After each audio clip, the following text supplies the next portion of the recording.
Well, it's post-Easter for Digging Deeper, and Easter, the Super Bowl Sunday of all Sundays, and it is. It's our big event. It's our big event. It was a fun one though here at Rise City. It was a good one. It was a great day. Man, just saw a lot of people we hadn't seen in a while, which is great, and a great time celebrating Jesus. And it was a really good Sunday. The whole weekend was good, including our Good Friday service. Yeah, Good Friday service was really cool. So I'm Brandon. This is Pete.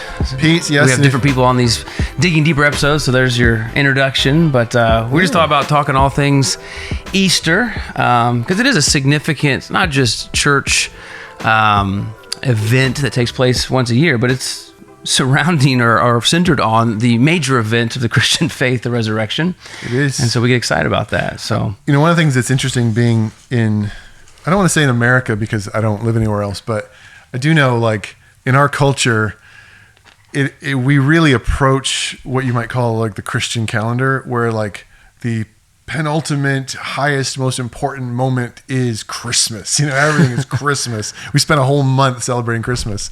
And I think that's just because we get presents at Christmas. So as kids, we love it so much.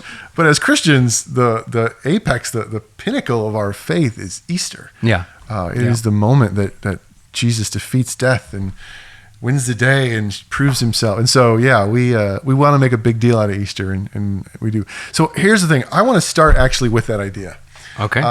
Those of you that follow this podcast pretty regularly might know that we use this as a chance to look behind the curtain a little bit, ask questions both about the message itself, but just things that you guys might want to know about how things run here. And Easter Sunday is a great day to talk about how things run here.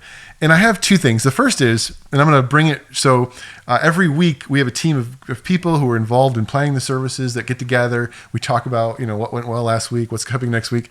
And we just met today, and we had a conversation, which I thought would be really interesting to kind of bring everyone into, which was, when it comes to Easter, there's a part of us that feels like a lot of people are coming, so let's put our best foot forward. Yep. But then also trying to balance it with, well, we don't want to be fake. We don't want to be something that we're not. And we don't just want to put on a show. So I'm thinking for you, as you head into, this was our 9th Easter here at Rise? Eighth. I've been married 17, 11 years. Talk about that tension that you've wrestled with and kind of where you land on it in terms of wanting to, visitors are coming, everyone's bringing their grandma, but you also know that, let's not go crazy here. Where is that line for you, and you're trying to plan these out and lead these services?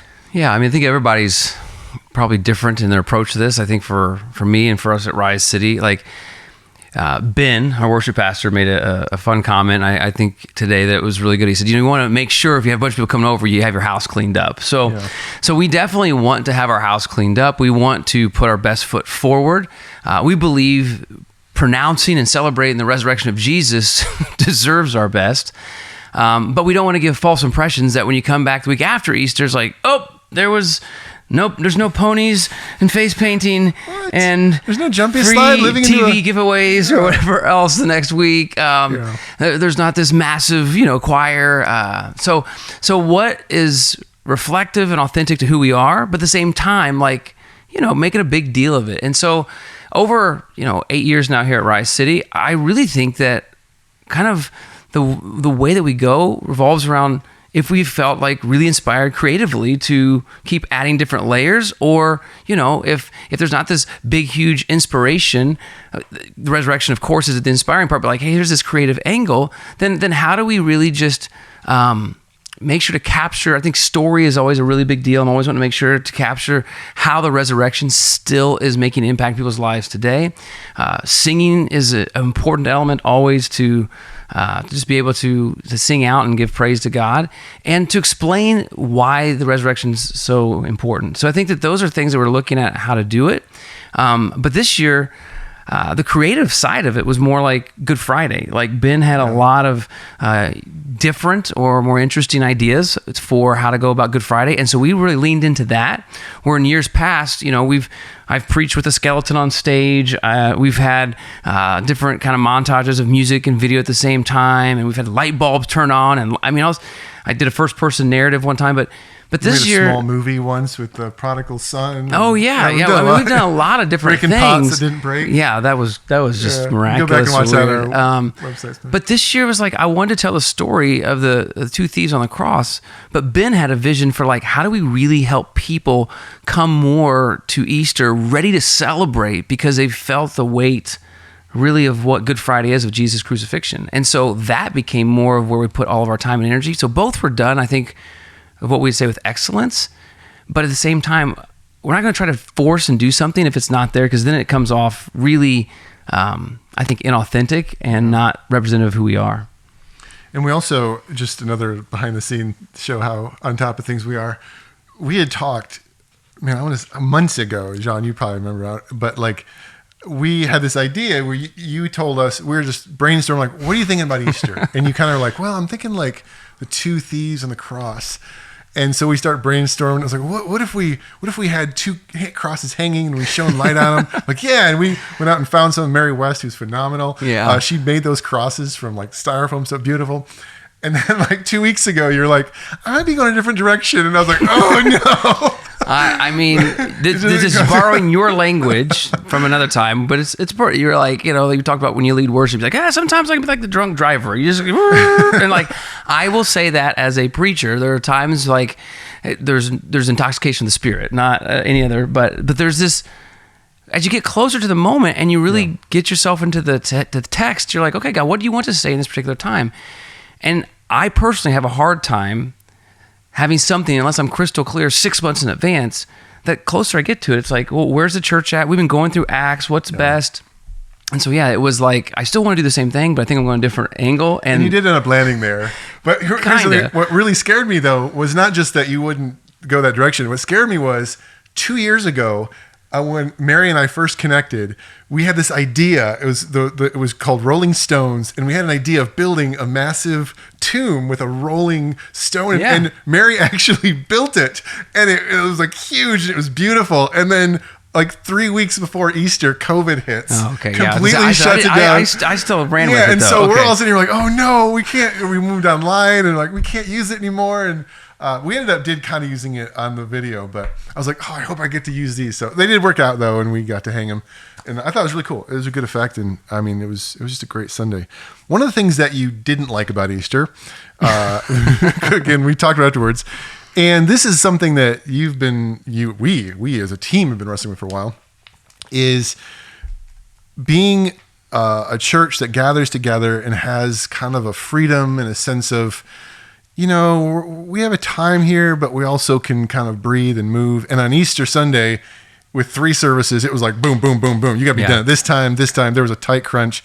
And even second service, it was kind of like, we want to go a little longer on this song. No, we got a parking lot. Yeah. And you wrestled with that. I know that was something that almost right away after church you'd mentioned. Like, tell people that are listening, like what's going through your head, how you're feeling about that, and what's hard about it for you. Well, there's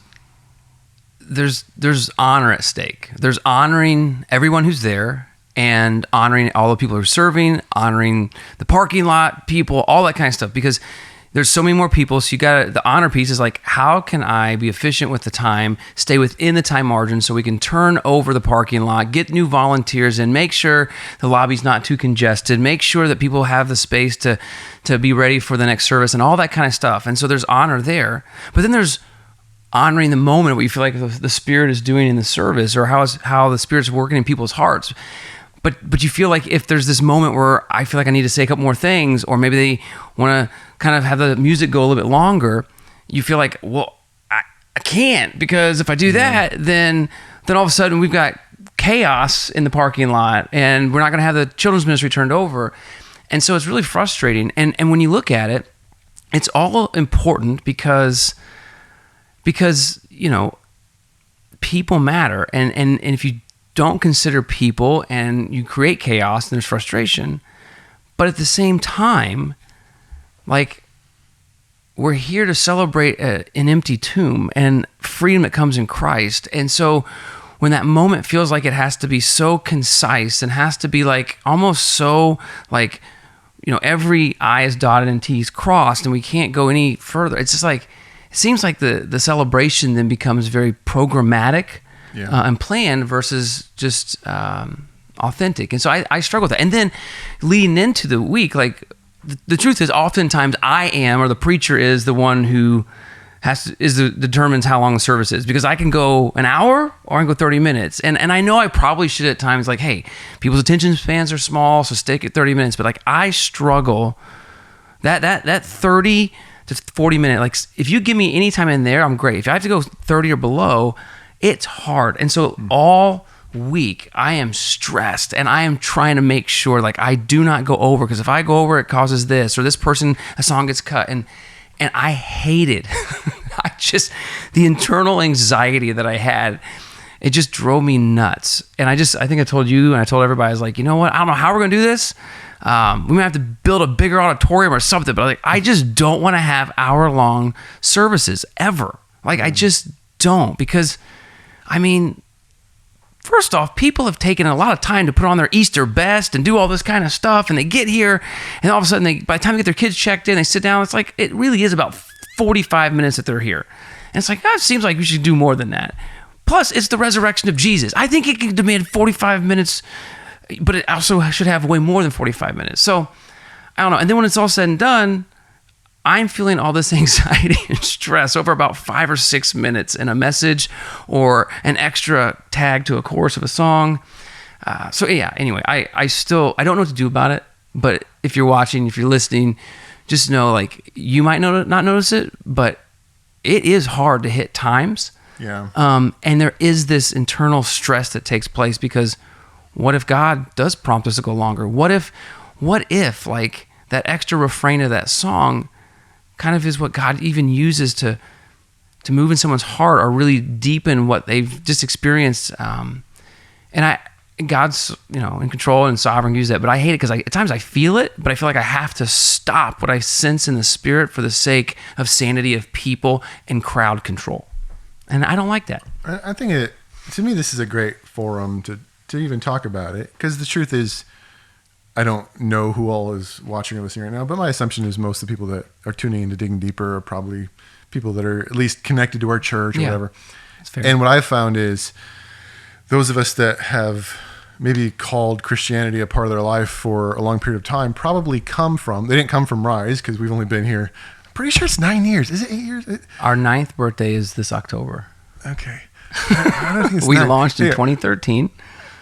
Yeah. Anyway, you've been married for 13 years. 13 years. All that being said, though, most people would say, like, a lot of people would say, I come from somewhere else. Yeah. And so what I've found is people who come from churches that are maybe a bit more free flowing and, call it charismatic or something. It's like, well, my church, when I grew up in, if we want to go an extra half hour, we just want a half an hour. Why don't we do that at Rise? And I want to, like, help explain, like, that is great, but you don't understand how many people you're affecting when you do that. Yeah. On the other side, you have some people like, no, hour and 10 minutes. It's time to go.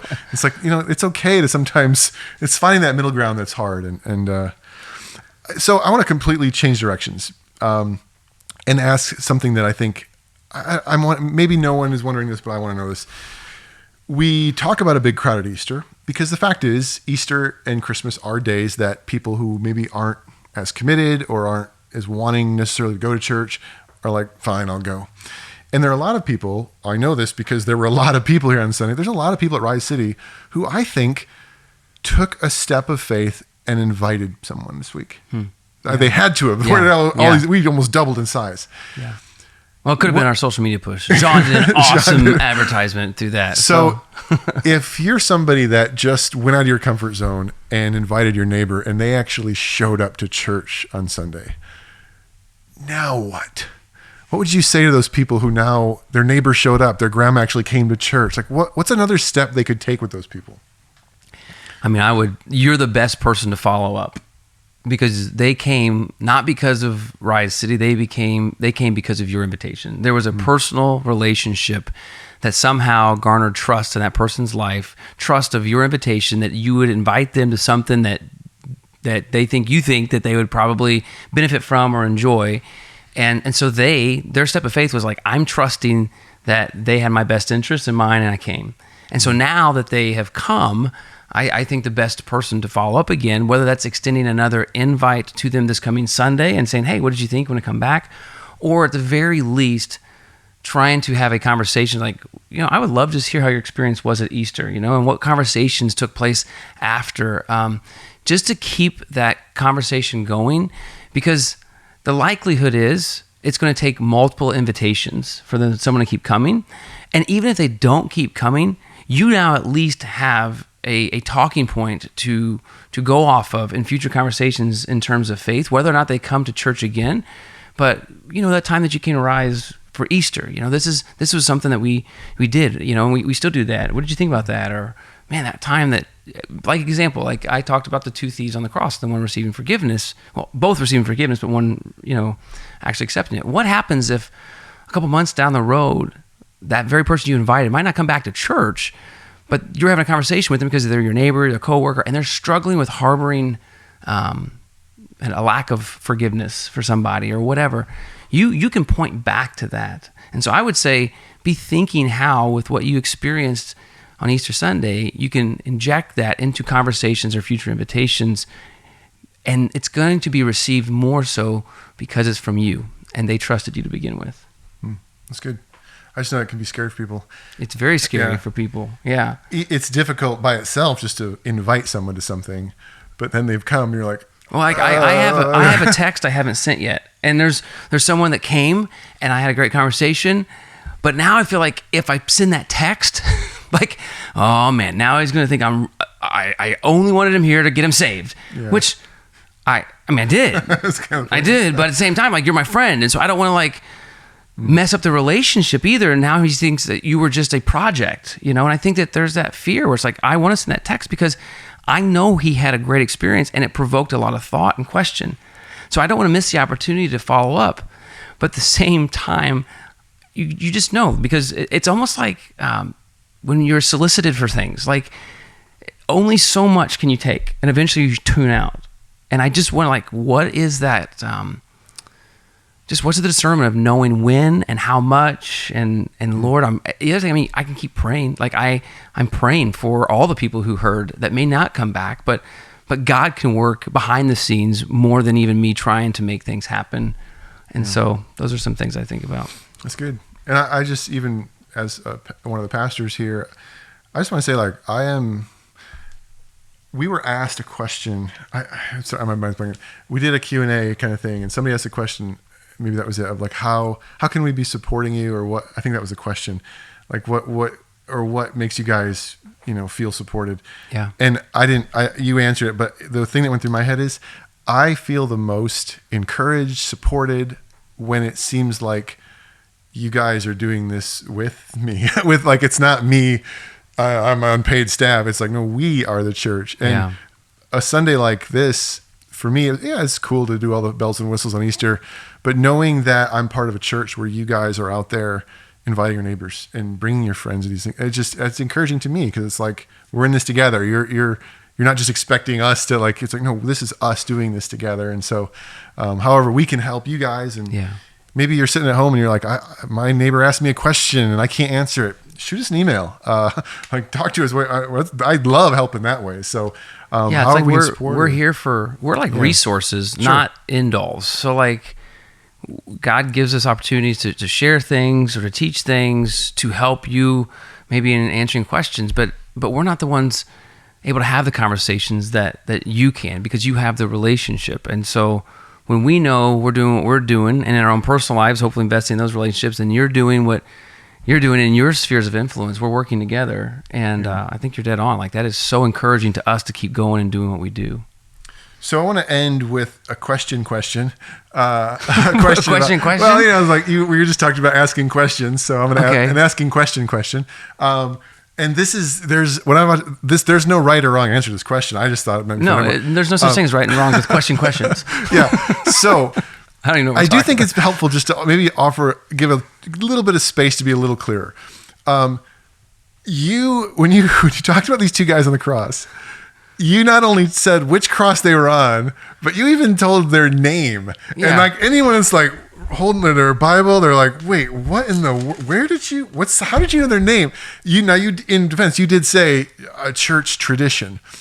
And what I thought might be interesting, just for a couple minutes, is like, when we're talking about church tradition, there is kind of a danger, and the danger is there's a whole section of Christianity who identify under the word Catholic, who actually believe very firmly that church tradition is just as on par in many ways as Thus what's written saith the in the Lord. Bible. Yeah. And so here, some people that maybe have a Catholic background, well, if it's church tradition, but it seemed like the way you were approaching it was a bit more like church tradition, take this with a grain of salt, but it's interesting. Like, talk about the difference between things that are traditions and things that are actually in the Bible, and the way that you preach and the way that you form beliefs.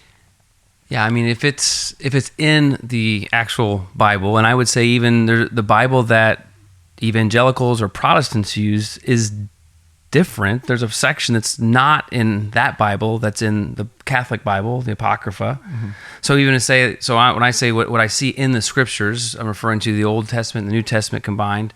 That to me is like, okay, that's what I stake claim on and say, this is what we know, and this is what I can say for certain. Other things, whether they're extra writings that came during that time period or a little bit after, or different things that were passed on in Catholic traditions that actually influenced, the Protestant movement later on, that maybe they came from writings, maybe they came from oral tradition. There's a lot of these things. I think that there's things that we can learn. I just don't know if all of it is true, because it's not in what I would deem to be kind of the canonized sacred text of the Bible. So, there's things even like, hey, Peter was crucified upside down. We don't know that from the Bible, but church tradition says that. Mm. And so I'm not saying it's not true. I don't put as much weight on it as I do if it's directly written in the Bible. And so when I was talking about these two thieves, I actually don't even, this maybe is poor scholarship on my part. I mean, I saw that was the case, dug a little bit. I don't know when this emerged in church history to name Gestus and Dismas as the two thieves, all that kind of stuff. I did find it to be very interesting, and it personalized it by putting names to it. So that's why I went that direction. But you're the church historian, so I would love for you to answer that question too. I really mean that, because I remember you saying that to me. I was like, I don't really have a clue how to answer that question when you asked that. But like, what would you say? I don't know that I would answer it any differently than what you just said, to be honest. I think there is a line. There's like a line in the sand that you can go up to, but you can't cross. That line is things from church history or church tradition. Sometimes they're, sorry, and just actually let me clarify that. The phrase church history is different than church tradition. When we say church history, we're almost always referring to things that we have pretty solid evidence actually historically happened, and so we call it history. Yeah. Church tradition are things that we don't actually have any real evidence. It could be kind of made up. But, So actually, as a Christian, I put a lot of stock in church history. Yeah. I've spent a lot of time studying it. When I preach, I try to think about historical settings. Church tradition is more like, okay, but what you said was interesting. You said it personalized it. And I think that's the way that church traditions can add a lot of value to our stories and things we talk about, as long as we don't cross the line of making it actual theology or building beliefs about it. And so on Sunday, if I were an outside observer or whatever and asked to critique it, I would have said, you use church tradition to kind of help us, the listener, just personalize it and put a face to an idea, but you never use church tradition in a way that made me think it was somehow central or vital to the point you were making. It didn't, whether it's true or not, had no impact on whether or not what you were ultimately preaching about was true or not. And I think that's the best way to use it. And I've heard people preach on Peter being upside down or different things like that. But the reality is, some things at church tradition, we don't have a single piece of literature, of writing from the first century other than what's actually in your Bible. Yeah. The earliest non-biblical piece of literature we have comes early in the 2nd century, 70 years after Jesus, after this event. And so there's actually a decent amount of stuff that we actually take sometimes for face value that might be more tradition than history. Even just for example, like, who was Matthew that wrote the book of Matthew? We don't actually see that show up in a name until a couple hundred years later. So there's good reason to believe when it came up, it was following an actual line of tradition that was true. But there are areas that one's a lot heavier, right? Yeah. Who wrote Matthew was way heavier than whether this guy's name was this or that. So it's not an exact science. There are times that the best thing to do is just to be honest about it, acknowledge it. This is tradition. We're not sure, so we're not going to build any mountains on it. Build mountains on it? That's a dumb thing to say. Monuments, I meant. But sometimes tradition does just give us a color and a way to visualize the past that can be so helpful. I think there's a place for it. I really like the way that you did it. It was cool. Yeah. Well, and I figured it was probably it was better than I was originally going to think of putting Pete and Brandon. And which one am I? You would have been on the left. Wait, which one's the left? Because that was the other thing. Yeah, you're facing the crowd, and so you're going left with your right hand and left with your, and everyone's like, wait, what? And the person with the lights is trying to follow you. That was the hardest part because I had to do it all backwards. But you definitely would have been the criminal that didn't I'd have been the mocker. Yeah, you're the mocker. And I'd be like, take yourself off this cross. Yeah, and I'm the nice one. Yeah, and you're I'm the optimist. I'm like, Jesus, remember me when you come in the kingdom. So.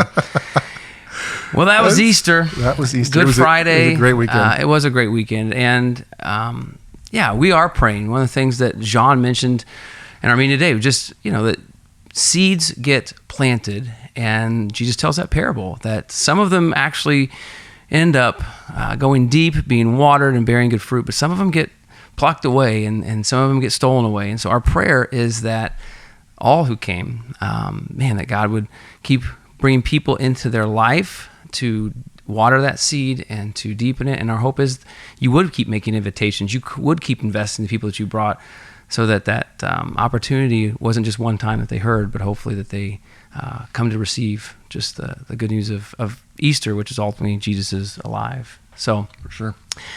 So that's what we got for today. You're preaching this next Sunday, right? I am. We're looking at a Jewish sorcerer. Ooh. Magic. Man, so if you like magic and sorcery, and Pete loves Dungeons and Dragons and all that stuff, so I'm sure it's going to be... Yeah. I'm not admitting to any nerd stuff on this podcast. Okay, so back in Acts this week. Hope you join with us, and then digging deeper next week. So thanks for hanging out with us again, and praying that God works in you and through you in great ways throughout this week. God bless. See you guys.